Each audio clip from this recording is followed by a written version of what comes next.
너무나 감사하고요. 주님의 은총과 평화가 우리 가운데 임하시기를 바랍니다. 또 봄이 빠르게 우리 곁에 다가오고 있음을 느끼게 됩니다. 지난주에 뒷산에 낙엽을 치우면서 긁어내면서 봤더니 낙엽 밑에 벌써 파랗게 싹이 올라오고 있는 것을 보며 벌써 봄이 왔구나 라는 생각을 하게 됩니다. 시영복 선생님이 이런 글을 남겼습니다.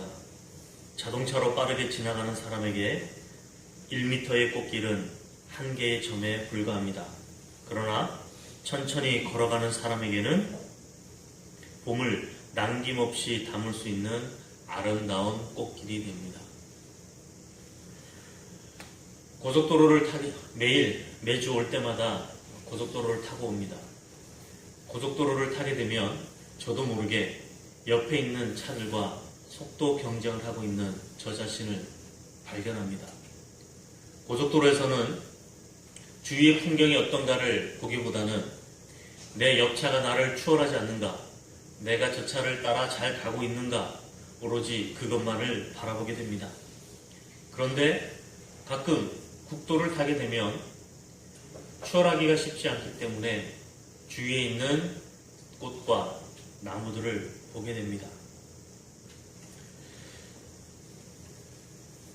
어떤 길을 하나의 점으로 경험하거나 꽃길로 경험하거나 점으로 경험하느냐 꽃길로 경험하느냐의 차이를 만들어내는 이유는 속도인 것 같습니다.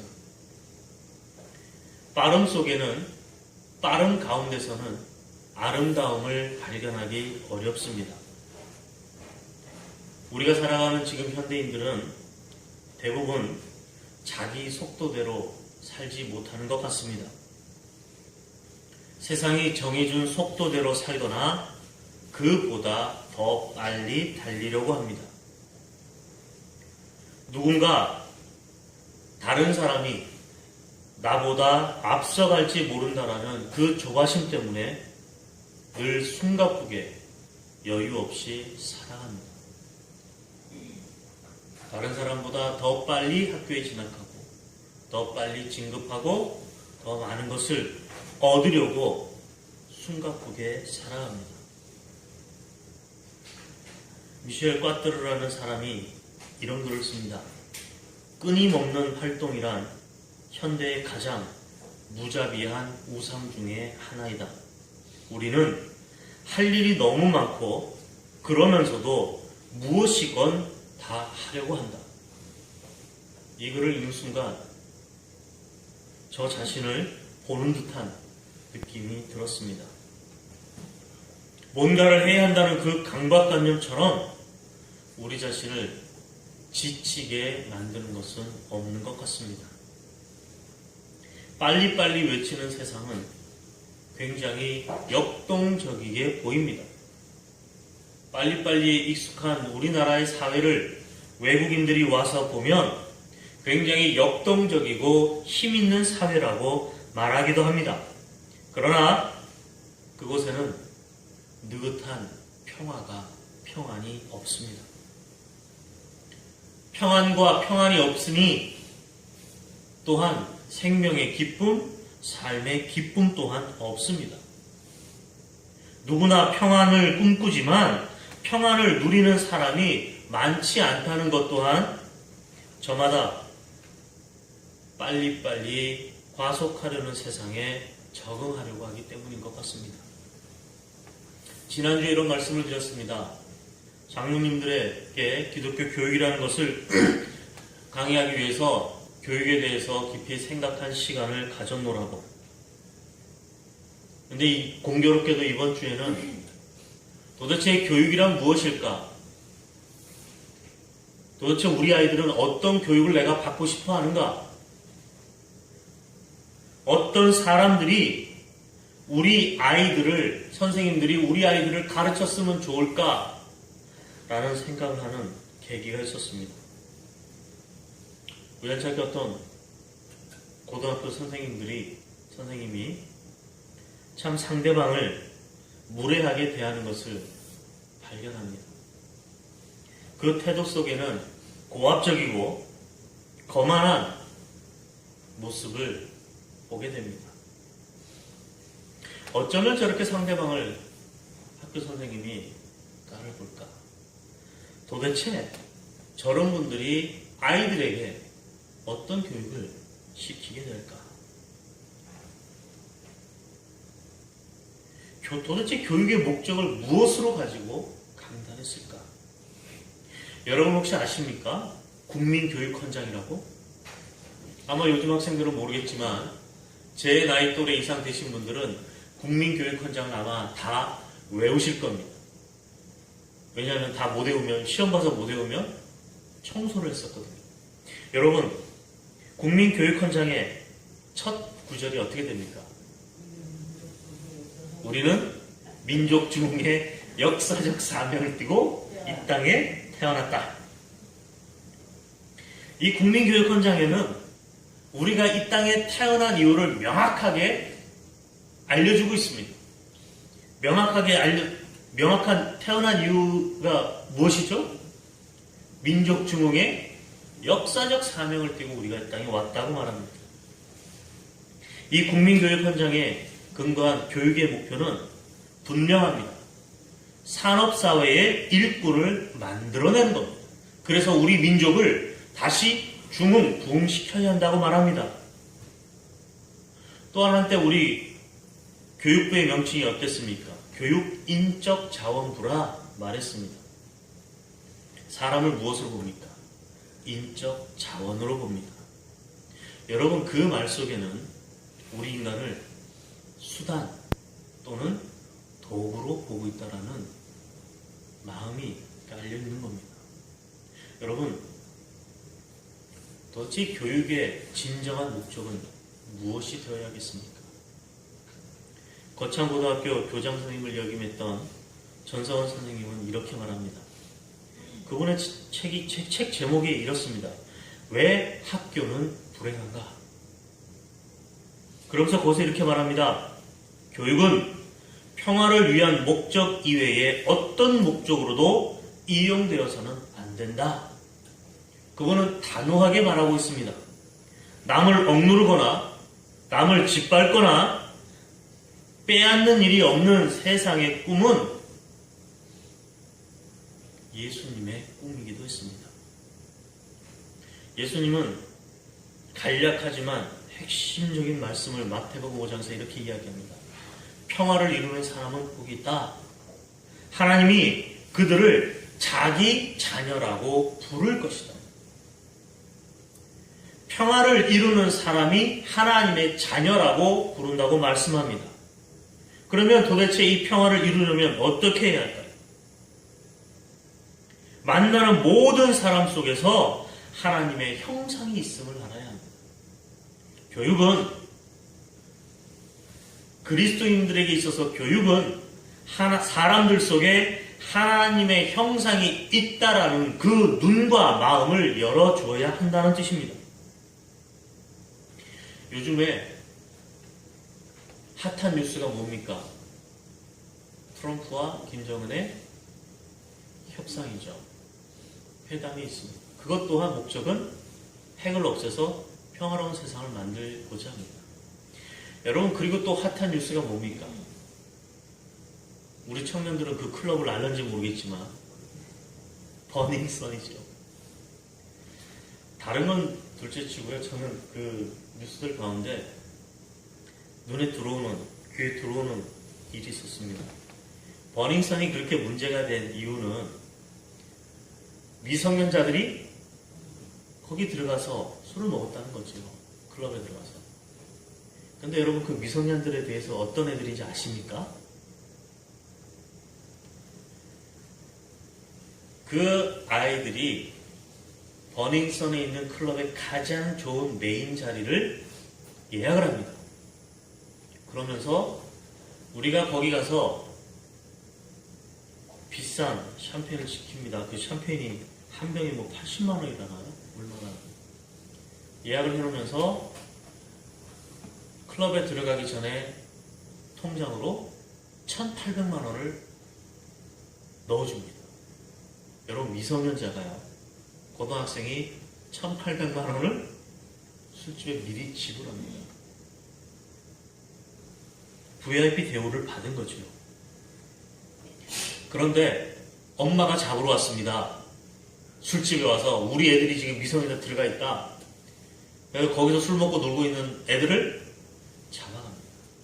나중에 알고 봤더니 엄마 돈을 훔쳐서 다른 데 쓰고 나머지 1,800만 원은 그 핫하다는 클럽에 가서 놀자, 그리고 쓴 겁니다.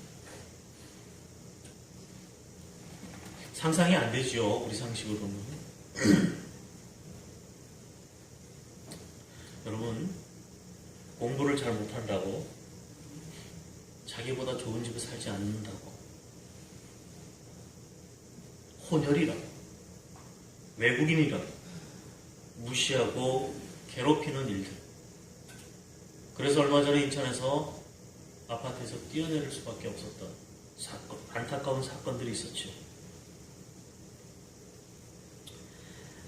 저는 그런 일들을 저지른 아이들이 심성이 그렇게 악한 아이들은 아니라는 생각이 듭니다. 그 아이들은 다른 사람을 존중하고 이해하고 사랑하는 방법을 배운 적이 없는 아이들이라는 생각이 듭니다.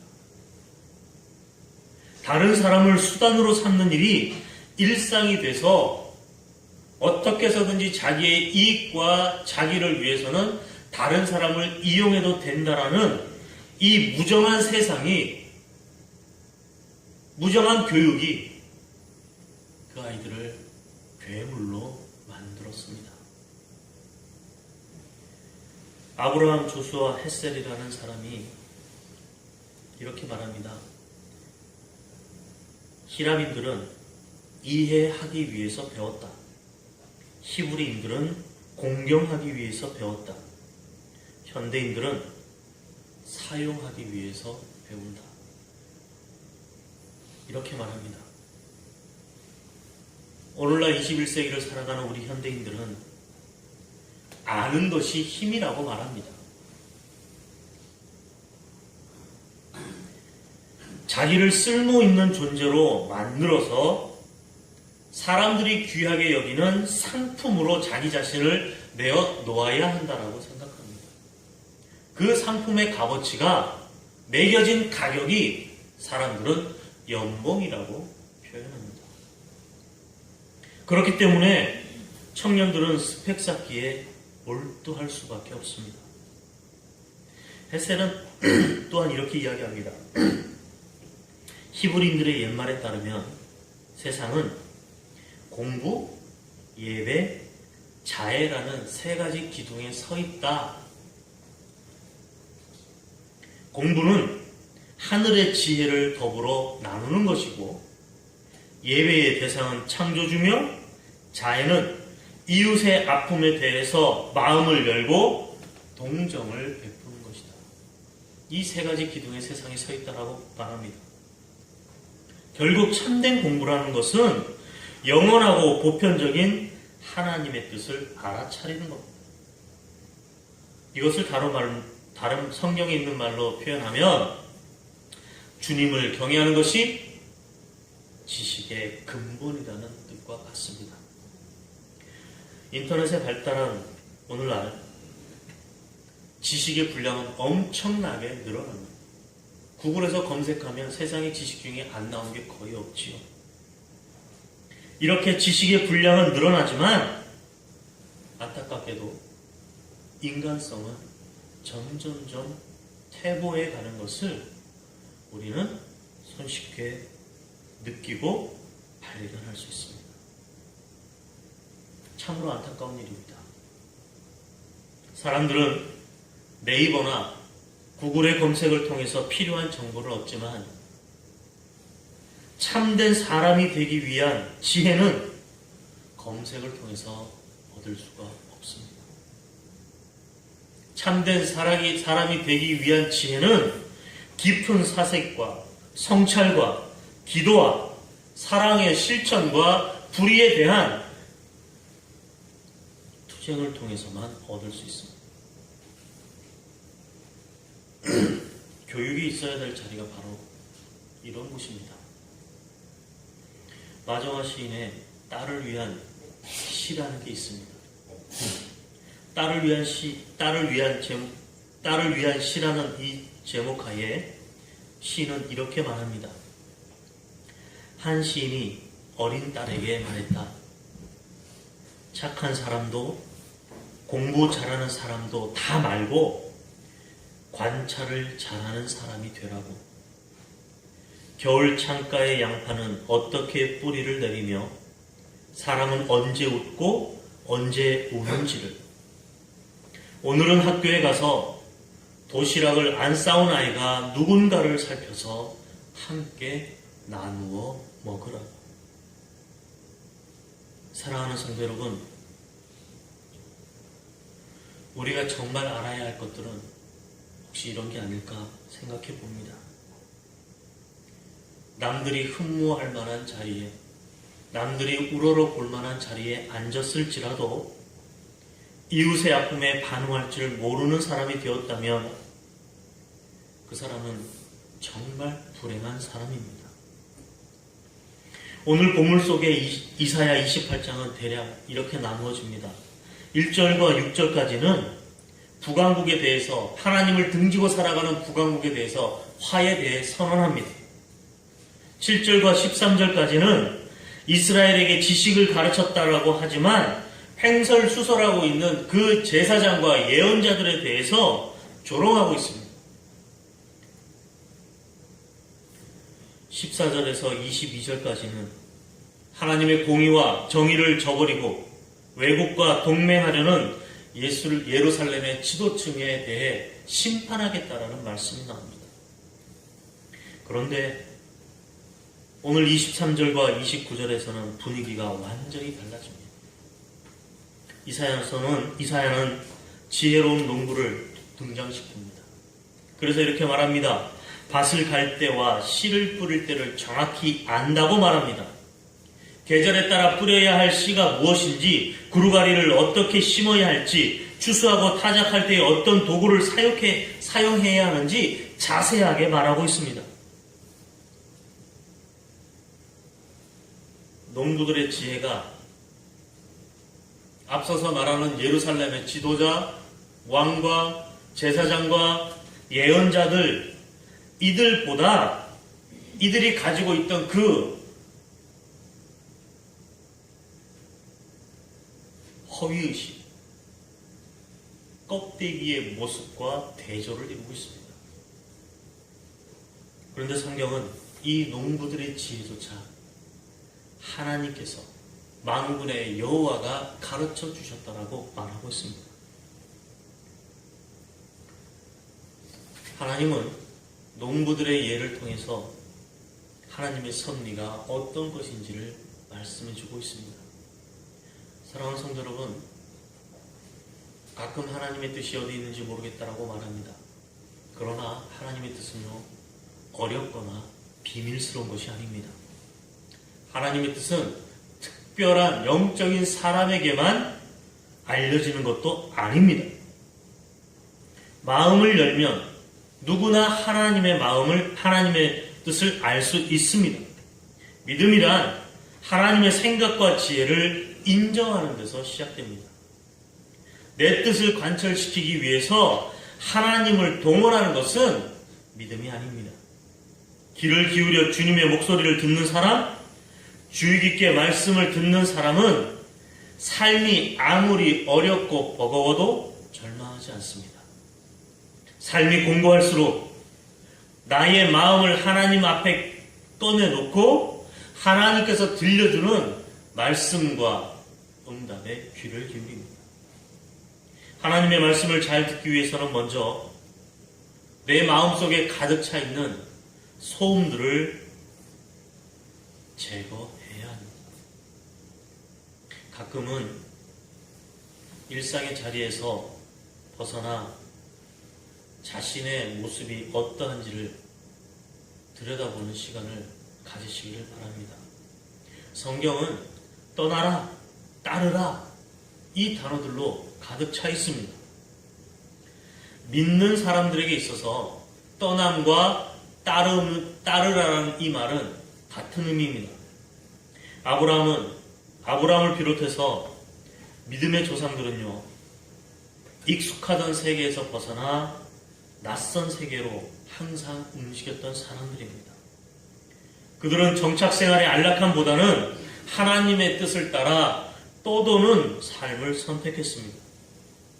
먹고 살기 위해 떠도는 것처럼 보였지만 그들은 어디를 가든 그곳에서 하나님의 전능하심과 하나님의 사랑과 하나님의 아름다움을 그들의 삶으로 보여주었던 사람들입니다. 예수님의 처음 제자들은 나를 따르라는 주님의 초대에 기꺼이 응했고 자신의 배와 그물을 버려두고 주님을 따랐습니다. 그들의 발걸음이 닿는 곳마다 분리의 장벽이 무너지고 사랑의 공동체가 이루어졌고 그들이 가는 곳곳마다 치유와 회복과 용서가 일어났습니다.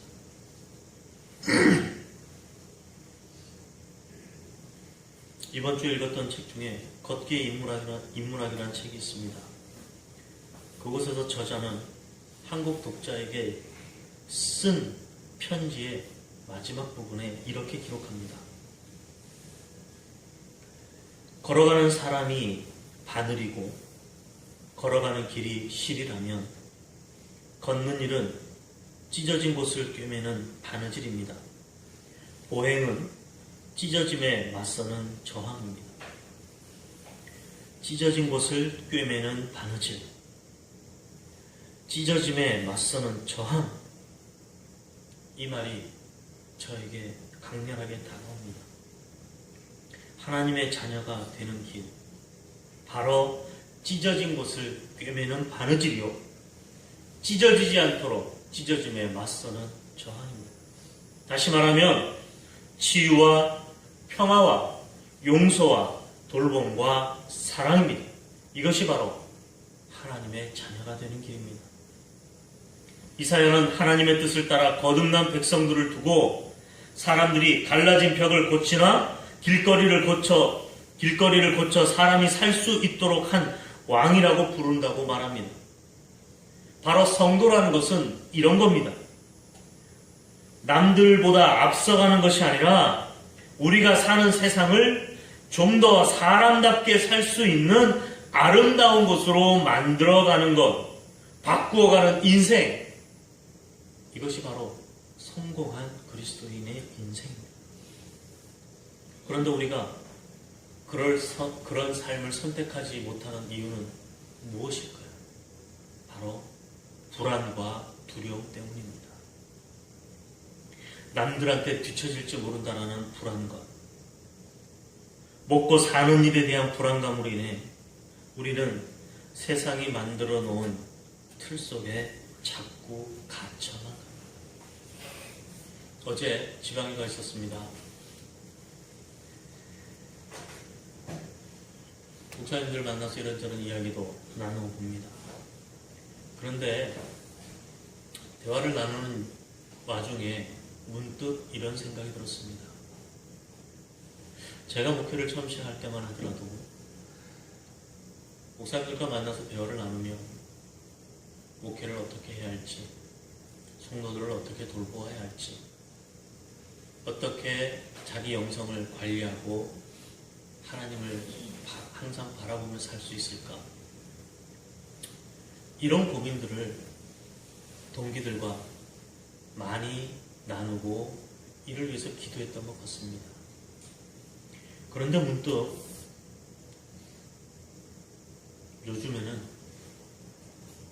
요즘에 나눠진 대화되는 이것들을 돌아보면 은퇴하고 어떻게 살지, 어떻게 하면 이 힘든 곳에서 나의 삶을 유지하고 살지, 이런 것들로 관심이 바뀐 것을 문득 깨달았습니다. 바로 나도 모르는 사이에 세상이 주는 불안감 때문에, 세상이 만들어 놓은 틀에 나도 모르는 사이에 그곳에 끼어 살아가고 있는 거죠. 그런데 주님은 다른 삶이 가능하다고, 다른 삶이 가능함을 하나님의 자녀인 우리의 모습을 통해서 세상 속에서 입증하기를 바라는 것입니다.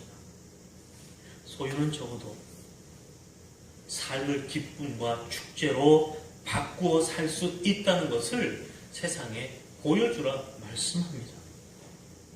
홀로 앞서가는 것보다는 조금 느리더라도, 조금 버겁더라도 함께 나아가는 삶 속에 더 큰 삶의 의미와 기쁨이 있다라고 주님은 말씀합니다. 또한 당장에 내가 목표한 것에 다다를 수 없다고 해서 낙심할 것 없습니다. 이 땅의 현실에 붙들려 있는 우리 시선을 자꾸 땅에서 하늘로 높여야 합니다. 한 걸음씩 나아가면 됩니다. 천천히, 그러나 매일 꾸준히 한 걸음 걸어 나가야 합니다. 어리석은 사람들의 말을 들어도 낙심할 것 없습니다. 너 그렇게 해서 세상에 살아가겠니? 너 그래가지고 어떻게 이 험한 세상을 살아가겠니? 라는 이 말이 들려도 낙심할 것 없습니다. 마음이 아무리 급해도 실은 바늘 귀에 묶어서 사용할 수는 없기 때문입니다. 아이들이든 어른이든 마찬가지입니다. 경쟁에 내몰린 아이들이 말씀을 잘 듣지 않는다고, 치열한 경쟁의 삶 속에 살아가는 어른들이 하나님의 말씀이 잘 들리지 않고 사라지지 않는다고, 이런 모습이 보여도 여러분 낙심할 것 없습니다. 우리가 심는 씨앗이 예수 그리스도를 가슴에 품고 살아가는 우리가 심는 씨앗이 죽은 씨앗이 아니라면 반드시 싹이 틀 날이 올 것이기 때문입니다. 신뢰하면서 기다려 주십시오. 각자 자기 속도에 맞춰 살 수 있도록 해 주어야 합니다. 뿌린 씨가 잘 나지 않을 때 다시 덧뿌리는 씨를 가리켜 웅씨라고 한다고 합니다. 믿음의 사람들은 척박한 세상에 웅씨를 뿌리는 사람들입니다. 여러분 혹시 빈센트 반 고흐가 목사가 되려고 했다는 거 아십니까? 그는 성직자의 길에서 벗어나서 화가의 길로 접어들면서 자신의 결단의 마음을 표현한 그림이 있습니다. 그 그림이 바로 씨 뿌리는 사람이라는 그림입니다. 그 그림에 척박한 땅을 일구고 거기에 씨를 뿌리는 농부의 발걸음이 힘차게 표현되어 있습니다. 그 그림에는 절망감이 보이지 않습니다. 내가 성직의 일은 그만두었지만 성직의 마음과 삶으로 살아가겠다고, 결단코 좌절하지 않고 하나님의 뜻을 내 그림으로 표현하며 살아가겠다고 그는 그 그림에 결단의 마음을 표현했습니다. 성도 여러분, 이런 마음이면 됩니다. 너무 빨리 돌아가는 세상의 속도에 집착할 것 없습니다. 매 순간 우리에게 다가오는 은총을, 매 순간 우리에게 부어주는 하나님의 은혜를 맛보며 천천히, 그러나 흔들림 없이 확고하게 한 걸음 나아가면 됩니다. 씨를 심고 물을 주는 것은 우리의 책임입니다. 그러나 그 씨가 자라게 하는 것은 하나님이십니다. 우리로 하여금 하나님을 기쁘게 해 드릴 것을 염원하게 하시고 실천하게 하시는 분도 이 모든 것도 하나님이 이루어 가십니다. 보이지 않는 보폭으로 자라가지만 결국 당을 넘는 담쟁이 넝쿨처럼 하나님 나라가 보이지 않는 것 같지만 조금씩 하나님의 나라는 이 땅에서 확장되어 갈 것입니다. 우리는 추수하는 일꾼 동시에 파종하는 사람으로 부름을 받았습니다.